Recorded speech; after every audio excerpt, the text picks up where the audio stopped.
Internal cafe afternoon.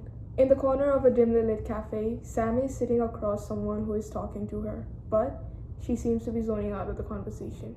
His faint voice now a bit clearer through the hums of the crowded cafe as her eyes drift back to his. He continues talking. At least stay and pretend with me for a while. Sammy rolls her eyes while sipping on the iced tea through her straw, barely hiding her amusement. The man glances at her and then at the cups placed near one another, purple and red straws poking from both. He gestures towards the straws. See? Look at the colors. He looks back at her. Some things just seem to belong together. Sammy loses herself into his words again, only for the face in front of her cuts back to the white ceiling as she actually for real wakes up to the real reality from her dream. Cut to internal bedroom midnight. Sammy wakes up. There's a distant noise of the city coming from the window and her roommate's soft snores. She sits up and sighs deeply, now rubbing her flushed face. She grabs her phone and looks at the time. 12:03. She flops back down. She puts a quilt over her head but couldn't go back to sleep. She grabs her phone, calls him, and waits eagerly. No response. She looks back at her phone. Nepal time, 7:47 p.m. She leaves him a small text. Call me back when you have time. Internal bathroom, 1 a.m. morning. Sam is brushing her teeth while scrolling through her phone. She is now folding her clean laundry, also wiping up the mirrors. Sammy sits up in the corner of the bathroom. Her eyes are swollen and keeps on closing due to lack of sleep, while still trying to scroll through her phone. She keeps her phone on the side, curling up on the corner to close her eyes for a while. The phone rings. She grabs her phone and rushes to pick up. Hello? Hi, this is the airline support desk. Your return flight's been flagged, and unless you pay a small rebooking fee right now, you could lose your seat home. She ends the call quickly, face palming at her own foolishness. Internal bedroom morning. Sammy puts on her jacket, grabs a bag and camera, and closes the front door, leaving the cold white room.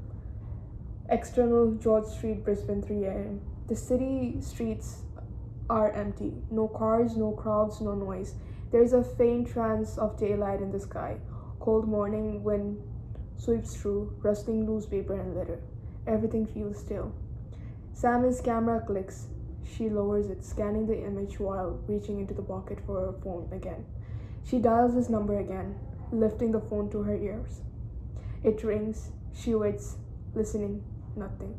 She looks back at the caller ID disappointedly and dials again. A sudden gust of wind reaches from behind her. Her hair whips across the face. She winces, raising a hand to shield herself from the cold. Turning to look to the direction where it came from, looking up at the towering skyline of the building above her, suddenly feeling small and vulnerable in front of it. She grips the phone tighter as the wind hits again. Slowly, she starts walking away.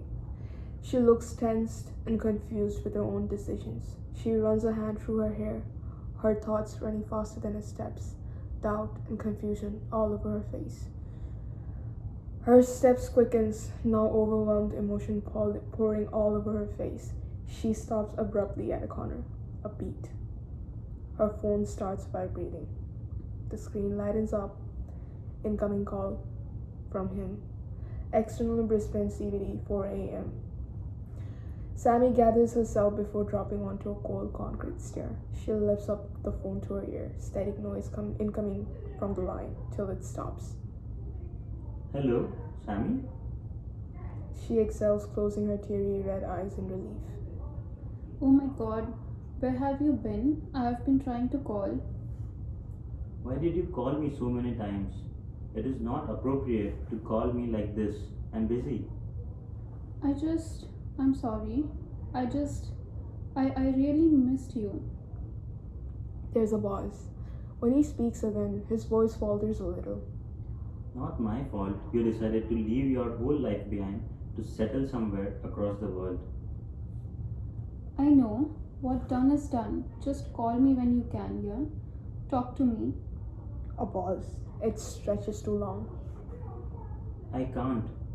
Why? We live 1,000 miles away. We'll just end up leaving one another stranded again, in our worst times possible. Sammy stays quiet. Her hopes crash down. No response from both of the lines till the guys breaks down. Just come back, please, or just don't.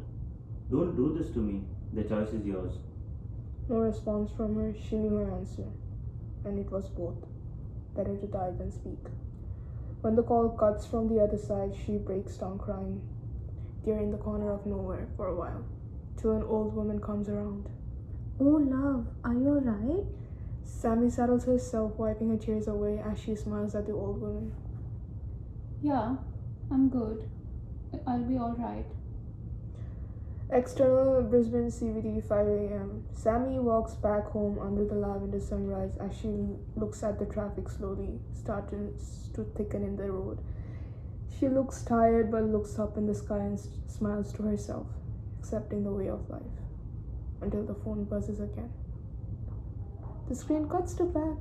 The end. Cut!